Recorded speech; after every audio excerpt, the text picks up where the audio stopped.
24th Infantry Division, the one that actually had run off and left it dead, but when they wrote it up in the Stars and Stripes, it didn't say the 24th Division, it said the 24th Regiment, which that was us, see.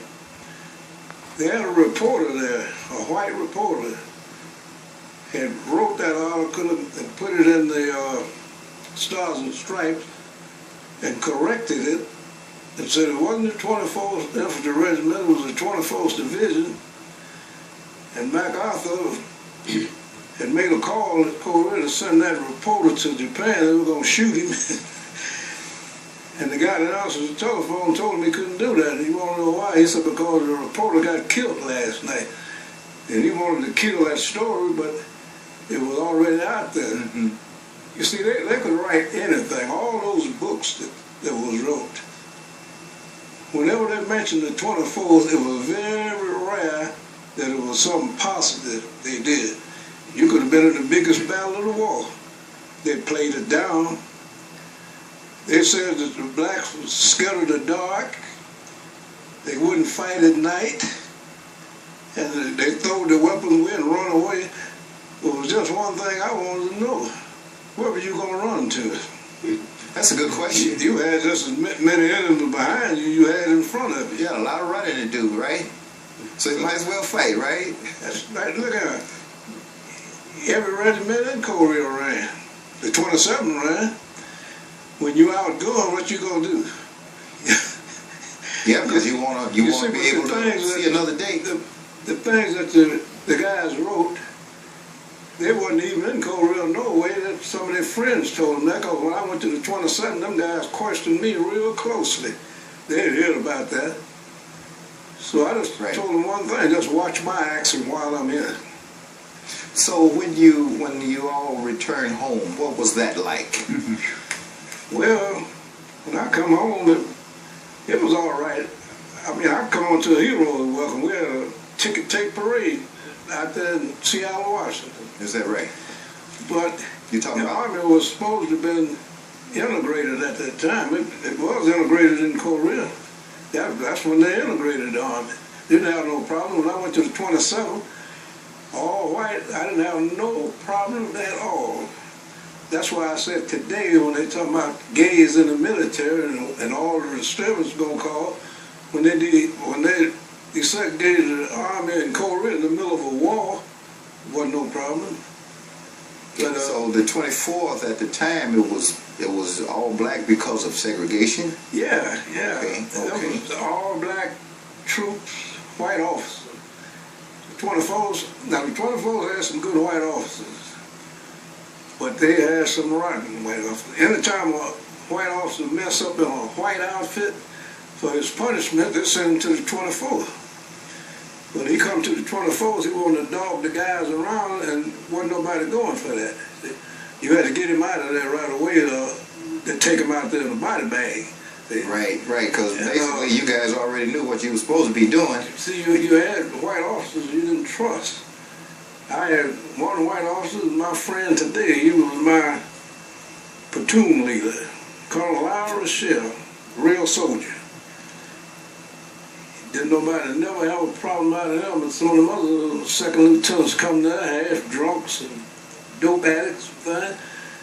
He'd be there, even commanders. They sent over there, guys wasn't even infantrymen. Don't know about those taxes and things. We had old NCOs from World War II that I'm the guys that carried us through. They were real soldiers. Okay.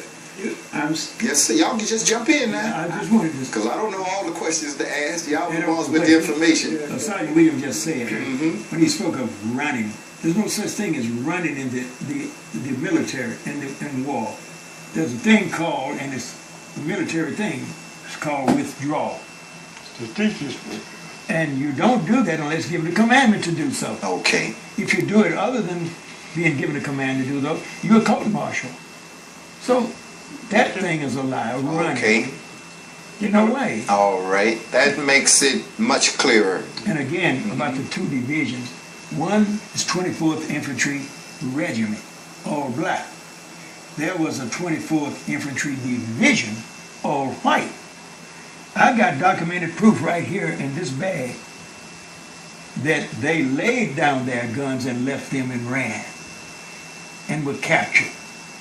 So why put the stigmatization on us? Why stigmatize us?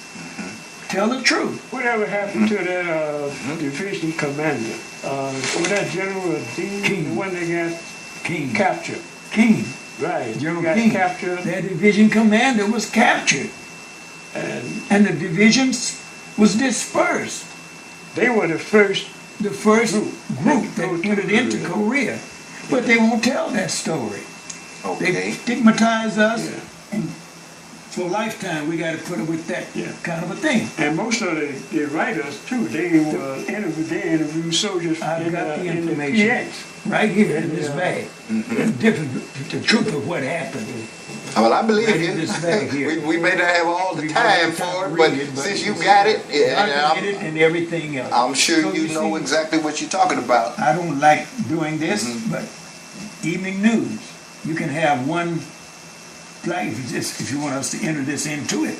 Racial, should we? Oh, sure. Whatever you feel. One black kid can steal a what do you call them? What is it? Yeah, you got an iPod, iPod. or whatever. Yeah, that, All of us suffer because all of us don't steal yeah. iPods.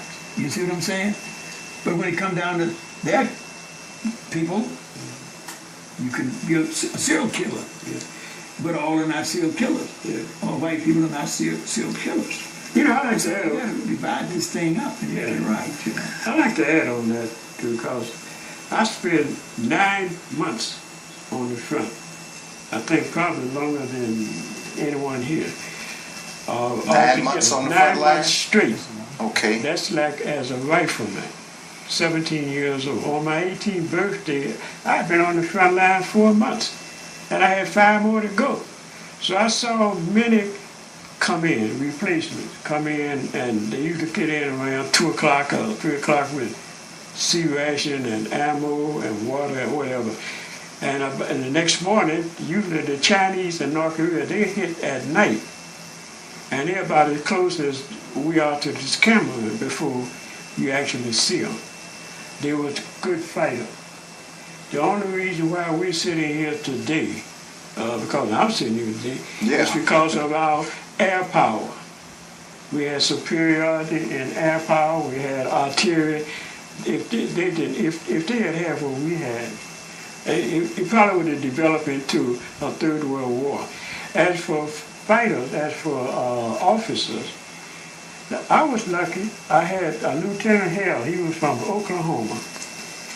This guy, he would always say, "All right, men, let's go." You know, he would be up front, more or less, you know.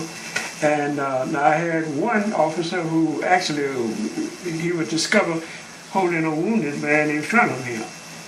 And then when it comes to retreating, like Mr. Jesse Brown was saying, when there's more firepower coming in than going out, and when you see more of them than you see of it, it's time to move out. But you have to move out, and you don't want to drop you don't want to lose. Sometimes you may drop your weapon because when you go back, you pull back, you could run off a cliff or something like that. It was real. You always scarred up.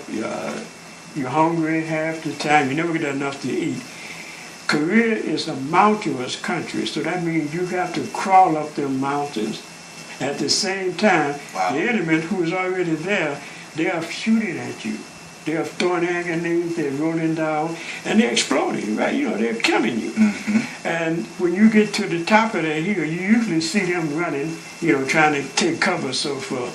And, you know, you get a sort of a jubilated feeling, you know, for a minute until you look back and you see your guys with no arms, no legs, you know, and dead. You see them.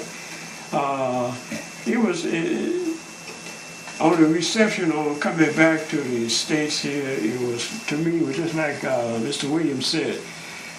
The first memories I have when we came into San Francisco, I think that Camp Stoneman there. That's right. And everybody was on the General Dean ship. And everyone was on I guess the port side of the ship. And we could see the harbor. The first thing we saw was a banner light. And then we was hearing some noise, you know. And all of a sudden you could make out, you know, it was song. And they were singing, the people on the dock there, they were singing Swing Low, Sweet Chariot. Wow. And where was this you know, it wasn't a dry eye on that ship. When you were coming back, we were coming in. Where that ship was coming back to what state? California. To California. Okay. Yeah. And I mean, everybody on there, white, black, and I mean, we just left for war. A bunch of the oldest one the eldest one that I've seen in my company was like 26 years old. That was the company commander. And we called him the old man. Mm-hmm. You know, but nowadays they're older now. They're older, they're bigger, you know, and the artillery are the bigger the target it is too. You know, you can hit a large target quicker than you can a small target. And most of the Koreans, North Koreans, and the Chinese, they were small statured people, and they move fast. I feel sorry for the guys over there now, man. They got to carry, 40 pounds of armory? We couldn't have made it. Could you imagine running up the hills, man, with all this armory and stuff?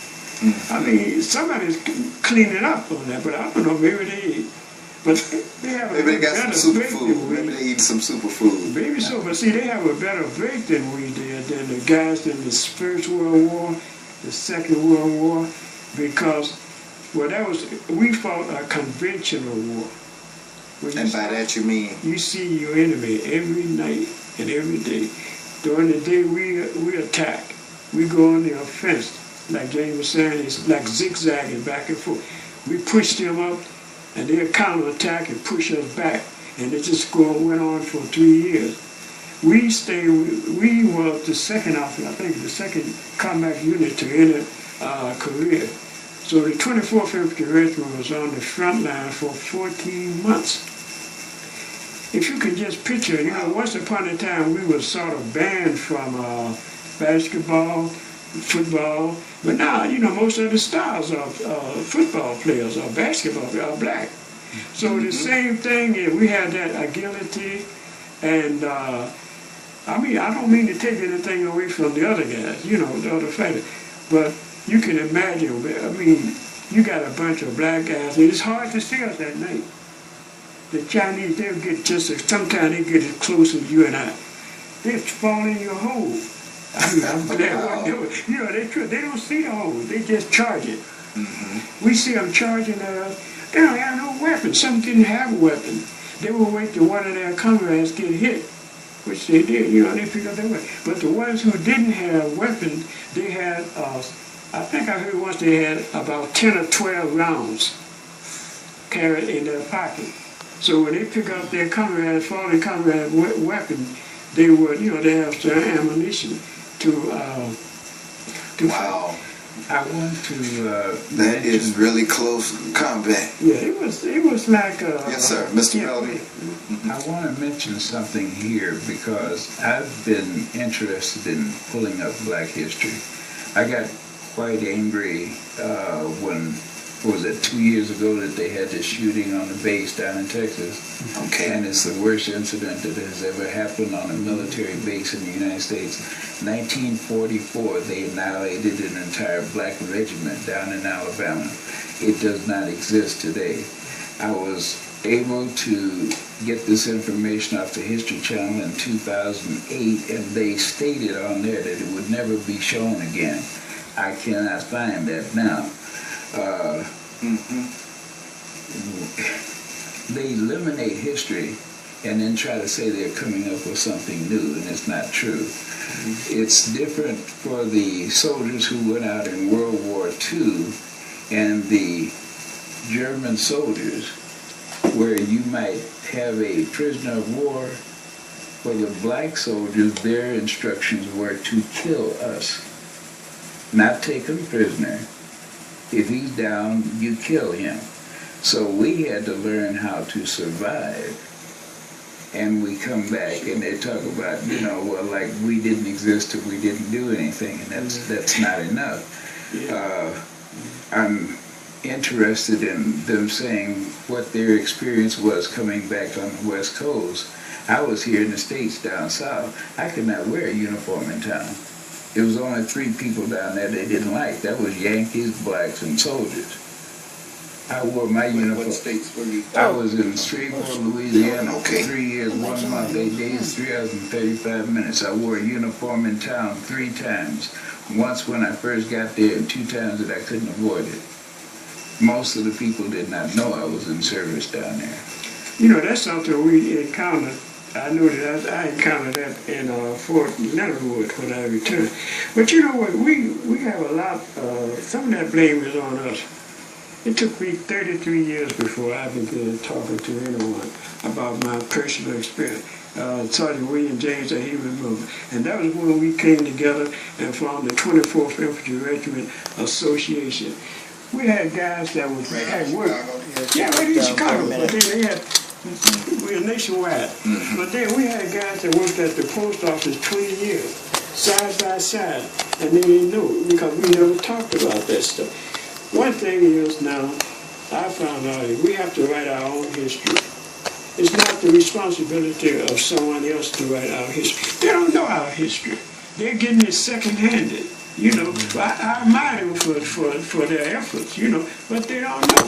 So we have to reach in, we have to talk to our children, we have to tape it, put it on the tape.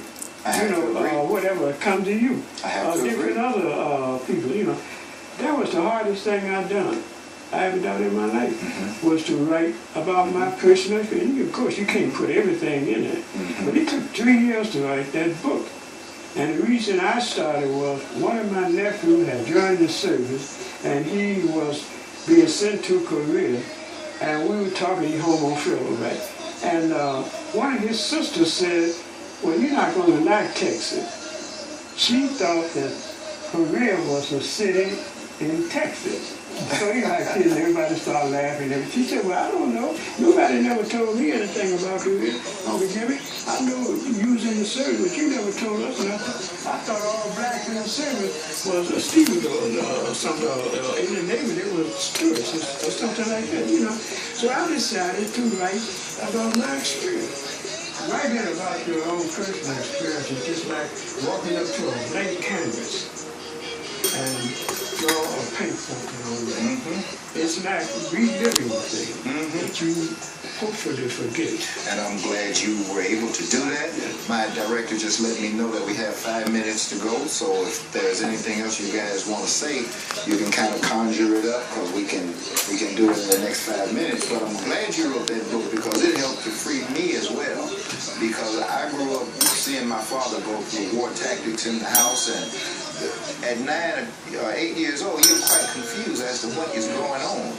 And that's something that I didn't want to talk to anybody about, because people might say, your parents is crazy.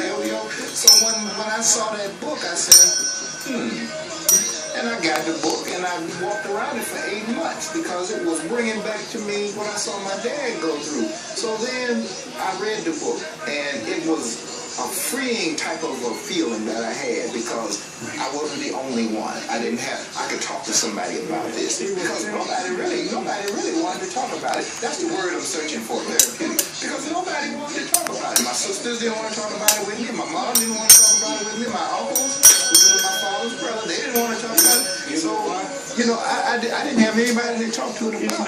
But it was very traumatic. It was very traumatic. Yes, sir.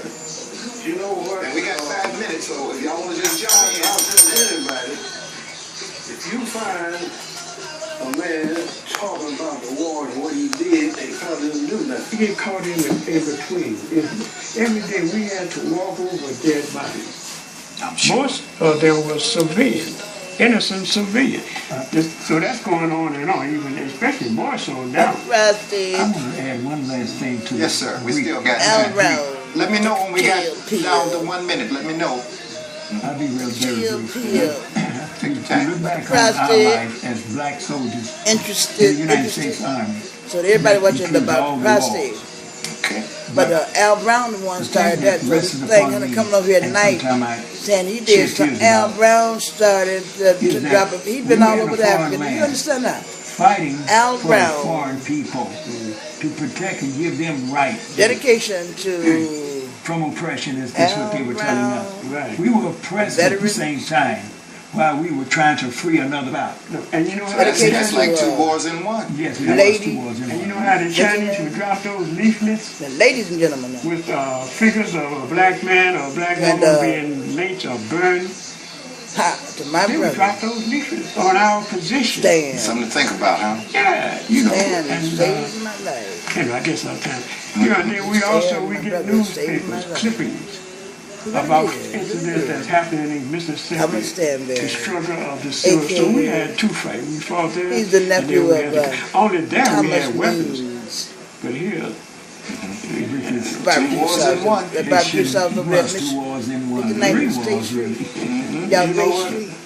I used to make a lot of reunions. And I've been doing flash I on would go to next. 25th Division. For real. We be flashing. 95% white.